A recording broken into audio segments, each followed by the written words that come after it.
followed then by Samuel James and Mo2 Speedy Star. Stun and Cullen leads by Nick McBenna, who's being flicked along with the rain but sticks. Rangatawa Ray is waiting for the Ice Bloodstock Express lane. They were followed then by Joshua Mack. Third quarter, 28.1. McBenna ran by Stun and Cullen like he was glued to the ground. Rangatawa Ray's up the Ice Bloodstock Express lane. McBenna's in front though. Rangatawa Ray can't go with him from Samuel James. It's McBenna, great in his return. He beat Rangatawa Ray 3/4. Samuel James third and a photo finish fourth. Mo2 Speedy Star or Stun and Cullen. Well, you couldn't really expect too much more, could you? Not really, Greg. We're thrilled with that. It's what I always thought, that he'd eventually make it right to the top. And I've said to you more than once now that I really rate this horse.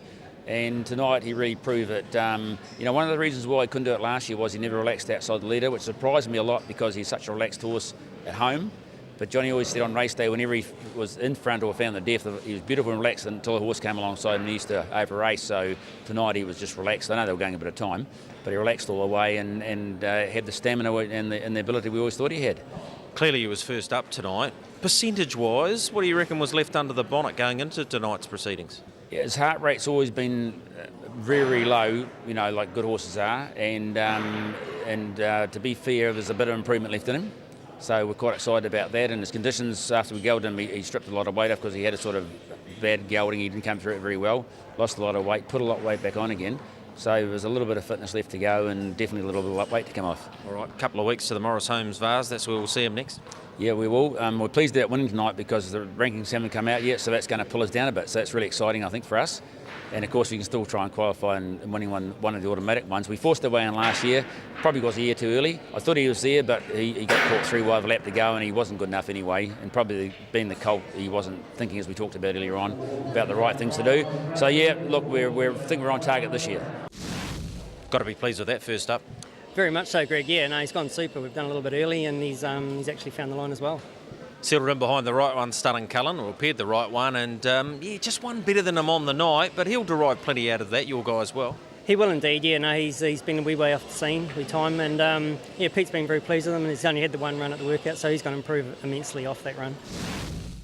Well, Lance, I guess when you're a $1.60 favourite, you had to move at some stage. In a 28-second quarter, he was really flying around. Yeah, I was quite happy with him, Greg. He just blew out, really, and as he said, the same old story. When they have that long out, it's sort of hard to get him ready without that hard racing. So, he's had a couple of trials, but they were sort of, not real tough opposition. So, I think that he'll get a lot of benefit out of that. All right. Where to from here then with him?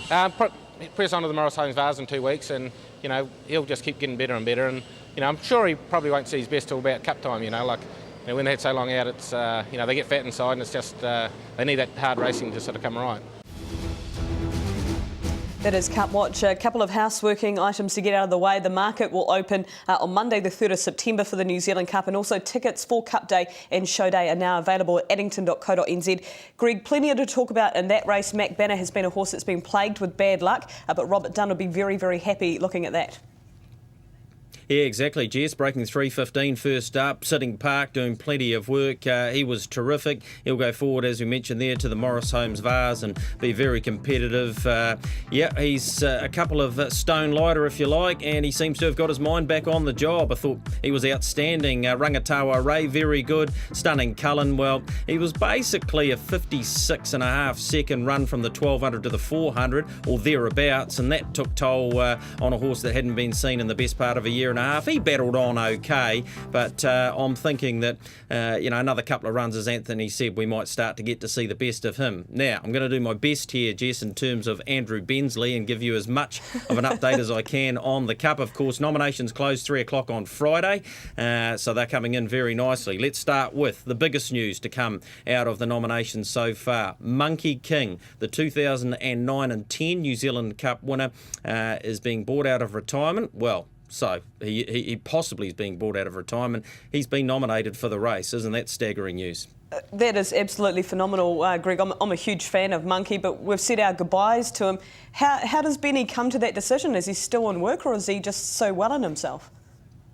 Yeah, exactly. Both of those, Jess. He's never been out of work. He's been doing the good thing by the young horses at Dancing on Moonlight Lodge, and he's that well. Brendan said to Robert, look, I think it's worth chucking a nomination in. They even thought about going with the late nomination, but they thought, no, we're going to put him in. If he comes up, he's about 80% fit at the moment. Some of those old ailments may well come back, but at this stage, he's going that well. They've decided to put a nomination in. The big thing for him this season, if he does get back to the races, is he'll need a new driver, because news coming out that Ricky May will drive the defending champion in Terra to Love. Of course, Jim Curtin, who drove him last year, will have his own horse, Franco Emirate, there. So Terra to Love, Ricky May. Sushi arrived at Mark Purdon's on Monday. He could be ready as early as a couple or 3 weeks. So, yep, you could see him on the track very, very shortly. Other news, Mr. Presley, he beat Marseille at the workouts on mud trials on Monday, went very well. Home in 27.9. He'll go to the Vars next week, then on to the Hannon, and we'll just see where things are with him from there. Ahoka, Texas, trialled very well on Saturday at Moch Carrara, got home in better than 56 seconds. He'll trial again this week, and he's going that well. Mark Jones will put him in the Vars. He didn't think he'd be quite ready. What he did say about the Vars is, look out, it won't be a walk and a sprint home as it's been in the past with Ahoka, Texas in the race. They'll run pretty hard. Franco Emirate, good at the workouts on Saturday. Again, broke 56 seconds round Mott, which is no mean feat for sure. He's ready to go in the Vars as well. Smiling Shard's about 4 weeks away. In Crandall Getty's words, he's overweight and he's undertrained. Trainer error, he said. So he's in for a tough time in the next 3 or 4 weeks. Aslan, who's now, of course, with Robert Mitchell, who trained the Cup winner of 2003-4 in Just an Excuse. He will resume in the Cambridge Te Awamutu Cup. He'll probably get about 30 metres in that. That's the first week in September. Pembroke Benny, very happy Barry Purdon. Spring Cup for him. And then, depending on what happens up north with the numbers, he might make his way down early. He's also got Supremacy in the Spring Cup. We'll see how she goes. Sir Lincoln's very, very well. Had a good workout today. He'll start in the Spring Cup, make his way down here. He'll go around in the Canterbury Classic, then probably the Flying Stakes, and then into the Cup. But Ray Green, very, very pleased with him. And Donegal Delight also amongst the nominations. The Kaikoura Cup would be perfect for him and Murray Boyd, and Murray Boyd.